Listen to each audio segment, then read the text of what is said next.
음. 나는 기본적으로 이곳이 뭔가 대단한 청춘을 만드는 일을 하는 곳이기를 바라고 그 부분에 대해서 계속 얘기를 할 거야. 그냥 갈데없는 사람들이 모였다. 물론 그 기본적으로 일단 그렇게 시작을 하겠지만은 그렇게 모여서 그냥 시간 보냈다가 아니라 정말 필요한 것들을 배우는 곳이 되기를 바래. 그러면서 계속 이제 했던 얘기들이 있지. 우리가 좀 앞에 이제 앞으로 다가올 세상에 대비하는 것들을 배워보자. 이제 이런 얘기를 종종 했지. IQ의 시대에서 참 우리는 오랜 세월을 보냈던 것 같아. 지금까지도 뭐 영향이 있지. 근데 어느 순간 갑자기 그게 쓸모없다라는 것들을 확 받아들여질 수밖에 없는 시기가 온 것 같아. 뭐 언제일까? 대충. IQ에 그 재능이 없어도 되는 이유. 자, 예전에 혹시 니네 전화번호 외우고 다니던 적이 있니? 휴대폰 그쵸. 그럴 때가 있었니? 요즘 애들은 전화번호를 외운다라는 개념 자체가 없겠지? 왜냐면 태어날 때부터 저장된 전화번호로 살 테니까. 그지? 근데 나 어렸을 때만 해도 그 수많은 전화번호를 기억하고 다녀야 됐어. 뭐 아니면은 너무 많으면 수첩에 적고 다녀야 되고. 하여튼 그랬었지. 엄마, 아빠 전화번호 뭐 기본적으로 외우고 다니는 건 물론이고 온 가족 할머니, 할아버지 전화번호도 사실 외우지 않으면 안 돼. 나는 그런 시대에 살았고 그때는 그 암기 능력이 굉장히 필요했었는데 핸드폰, 그러니까 뭐 삐삐든 뭐든 말이든 이런 것들이 딱 생기는 순간부터 삐삐 있을 때만 해도 전화번호 필요했다. 어쨌든 그 핸드폰 생기면서 저장이 되면서 전화번호 외울 필요가 없어진 거지. 그 과도기에 우리가 무슨 얘기를 많이 했냐면 내 나이 또래 사람들이 야 이거 이렇게 살다가 사람 멍청해지는 거 아니야? 이게 전화번호 예전에 그 외우고 다니던 거 이제 더 이상 외울 필요 없는데 이렇게 머리 안 쓰고 살면 우리 전부 바보가 되는 거 아니야? 라고 그 과도기 시기에 나처럼 생각한 사람들이 많았어. 이걸로 TV에서 토론도 한 적도 있었어. 근데 지금은 어때? 전화번호를 외워야 한다에 대한 필요성을 느끼는 사람들 또 그런 언급을 하는 사람들을 본 적이 있니? 라고 하면 없지 당연히. 자, 뭐가 또 생겼을까? 그 이후에. 컴퓨터. 뭐 컴퓨터도 생기고 내비게이션. 뭐 비슷한 것도 생겼지. 길도 없어지고 뭐 사실은 궁극적으로 GPT가 생겼잖아. 지금 AI가 생겼고 인간이 더 이상 옛날에 IQ를 활용해서 할 만한 일들이 그냥 싹 뺏긴 거야. 일종의 뭐 아까 이 박사님이 한 얘기 있었지. 그동안 IQ가 높아서 잘하던 걸 산술 뭐 구조적인 것들 뭐 이런 것들 판단하고 빨리 하고 뭐 암기하는 거 지금 그런 암기 뭐 계산 뭐 코딩 혹은 심지어는 미술 이쪽까지도 인간이 어떤 에너지를 많이 써야 되는 시기냐라고 물어보면 아닐 거야. 이제 더 이상 아니게 됐고 점점 더 세련돼지고 있지. 얼마 전까지만 해도 GPT IQ가 한 100 수준이라고 했었어. 그러니까 인공지능 IQ가. 이제 그만큼 인간까지는 못 따라왔다는 거지. 뭐 번역도 애매하고. 그런데 요즘 140 정도로 육박한대. 그냥 GPT가. GPT가. 얘는 기복이 있을까? 그리고 그냥 이게 한계일까?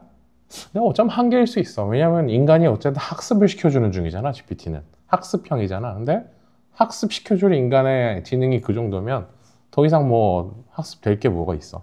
그리고 기본적으로 암기나 이런 것들은 뭐 완벽하잖아.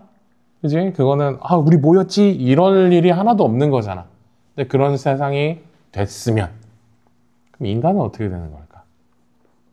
인간이 적어도 내가 태어나고 한 40년 동안 살면서 필요했던 그 모든 것들이 지금 다른 기계가 해주고 있대. 그러면 인간은 이제 쓸모없는 건가? 혹은 이제 사회학자들이 얘기하는 것처럼 인간은 그냥 소비만 하는 인간, 소비만 하는 존재 이런 걸로 남아야만 되나? 또 더 깊게 생각해보면 인간이 과연 IQ만 가지고 세상을 살아왔던 걸까? 이런 생각을 나는 계속 했던 거지. 이제 사실 EQ라는 화두는 옛날부터 있었어. 나 뭐 대학생 뭐 이때부터 화두가 계속 있었는데 사실은 IQ의 부수적인 느낌으로 따라왔지. 예를 들면 음식 장사를 할 때 친절하면 장사가 잘 돼. 이런 거지 친절함 자체가 상품이 되진 않아. 그지? 이런 식으로 그 다음에 장사를 잘하는 건 어쨌든 뭔가 영업도 잘해야 되고 인간관계도 어쨌든 뭐 이런 것도 잘해야 되고 뭐 이래야지 장사는 잘 됐어. 그러니까 늘 장사가 잘 되는 게 우선이고 그 EQ라고 우리가 지금 얘기하는 것들은 따라오는 것들이었을 거야. 근데 이제는 그런 시대냐라고 하면 지금은 어떤 것 같아? 그냥 음식을 잘 만드는 식당이 지금 잘 나가나? 라고 물어본다면 당연히 어때? 어떤 게 그러면 어떤 식당이 살아남느냐? 약간 친절과 서비스가 부수적으로 따라와요. 왜 맛있는 식당만 고유하게 살아남는 게 안 되게 됐지 이제? 사람들이 더 다양한 것을 보기 시작했으니까. 그런 것도 있고 사실 맛 자체가 평준화가 됐잖아. 그냥 어디 가도 대충 맛있어. 어느 정도 레시피가 다 나와 있고 이 레시피들은 웬만큼 식당 장사하는 사람들한테 공유됐고 그대로 하면 돼. 몇 그램 이런 거 넣으면은 뭐 손맛에 따라 조금은 다르겠지만 기본적으로 장사할 만큼은 되지. 근데 그러면은 승부는 어디서 봐야겠어? 서비스. 뭔가 다른 게 필요했겠지. 근데 우리가 그 전의 삶, 그러니까 우리가 이제 지금껏 살아온 삶은 좀 달랐지. 왜냐면 일단 기본적으로 맛이 있어야 됐어. 그래서 뭐 종갓집 손맛 이런 게 있었어. 왜냐하면 그 집안에서 뭐 비밀 대대로 뭐 내려오는 뭐 이런 게 있었어. 왜냐하면 정보가 공유가 안 되니까. 그럼 맛을 내는 그 독특하고 신비롭고 어쨌든 사람들한테 호감이 있는 만한 맛을 내는 기술들은 되게 일부분이 가지고 있어서 그 사람들이 잘 먹고 잘 사는 그런 시대를 보냈지. 근데 이제는 아니라는 거야. 이제 맛집 그러면 과연 거기가 맛집이라고 믿는 사람이 있어?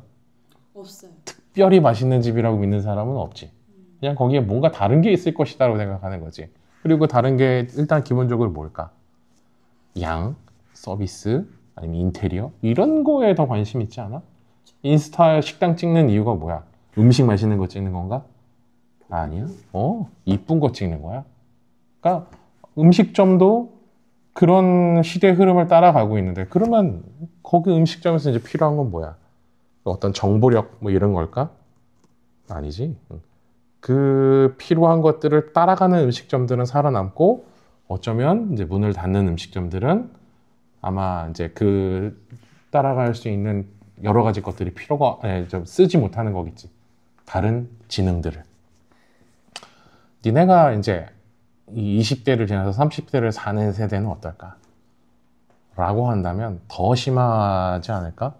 GPT 같은 게 더 심화되지 않을까? 그지? 더 기능적이고 이제는 뭐 지금도 생성을 해주고 있지만 이제는 뭐 어떤 프로그램도 직접 만들어주는 시대도 올 수도 있어. 뭐 홀로그램 같은 게 나와서 뭐 하는 방법도 다 알려줄 수 있고. 이제 예전에는 뭐 지금은 유튜브 보면서 그거 따라하고 그러지만 이제 홀로그램이 옆에서 그대로 보여주면 뭐 그대로 하는 시대가 진짜 올 수도 있어. 그지? 이제는 그 지능은 다 준비됐어. 손발이 아직은 준비 안 돼서 그런 게 없을 뿐이지. 그런 시대가 왔을 때 그럼 과연 어떤 사람이 앞장설까? 나는 이런 고민을 사실은 해. 니네 시대. 나는 이제 이렇게 살다가 이제 나는 가면 될 것 같아. 몇십 년. 내가 살아있는 시대에서 큰 변화는 있겠지만 뭐 감당할 수 있을 정도인 것 같은데 니네 사는 세대는 좀 더 다르겠지. 그런데 이제 너네들 교육은 나랑 똑같이 받았어. 니네들이 살아야 되는 시대가 나와 다른데 교육은 나랑 똑같이 받고 오히려 더 후퇴된 느낌의 교육을 받았던 것 같아. 내가 받았던 교육보다.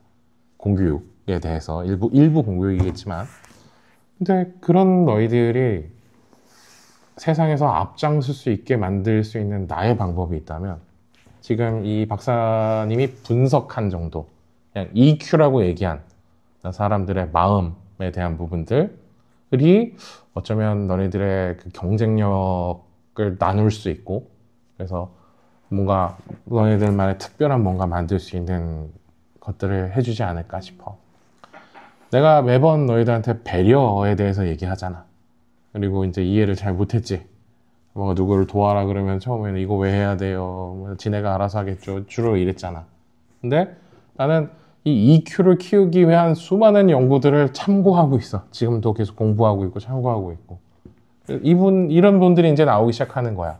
EQ를 키우는데 가장 좋은 방법이 뭘까라고 얘기했을 때 사실 방법이 없어. 뭐 그냥 IQ처럼 그냥 타고나거나 뭐 이런 것이 아니야, EQ는. 근데 배울 수 없으면 그것도 억울하잖아. 근데 난 배울 수 있다고 생각하고 믿었거든. 근데 그 방법이 너무 힘들지. 내가 알고 있는 유일한 방법은 아까 배려가 이 박사님은 그랬어. 이 교수님은 지능이 높은 사람이 배려를 잘한다라고 얘기를 했어. 나는 사실 그거 반대로 생각해. 배려하는 습관이 좋은 지능을 만든다고 생각해. 그래서 너희들한테 계속 이런 것들을 강요하는 이유, 누구를 돌봐라 라는 것을 강요하는 이유가 사실은 점점 똑똑해져라 라고 난 똑똑해지길 바라는 어떤 기대 때문이라고 나는 생각해. 믿고 그냥 그렇게 하는 거야. 그래서 그냥 좋은 사람 되라고 배려해라는 거 아니야. 항상 또 얘기하잖아. 배려는 하되 나를 지킬 수 없으면 이기적인 게 낫다고. 너네는 이기적으로 사는 거에 최선을 다해. 그리고 내가 시키는 배려 정도만 하면서 그냥 배우면 돼. 그러면 알아서 똑똑해질 거고 그 영리함이 결국 너희를 꽤 괜찮은 사람으로 만들어줄 거야. 사회적으로. 그래서 사실 우리가 이걸 감내해 보는 거야. 너네들이 아까 뭐 이런 능력에 대해서 얘기했지. 뭐 절제 능력, 자기 통제 능력, 혹은 자기 동기부여하는 능력. 사실 지금 그게 없어서 머물러 있는 너희 또래들이 나는 너무 많다고 봐. 동기부여 대신 냉소를 선택하거나 아니면 자기 절제를 안 하고 욜로를 선택하거나 포장한 거지. 어쩌면 욜로 좋지. 근데 맥락 없는 욜로는 욜로가 아니야. 그냥 머물러 있는 거지. 난 너희들이 그런 삶을 살지 않기를 바랬고 어쨌든 지금은 잘해주고 있어. 여기에 이렇게 써놓은 게 늘 너희들이 한 번씩 봤으면 하는 거야.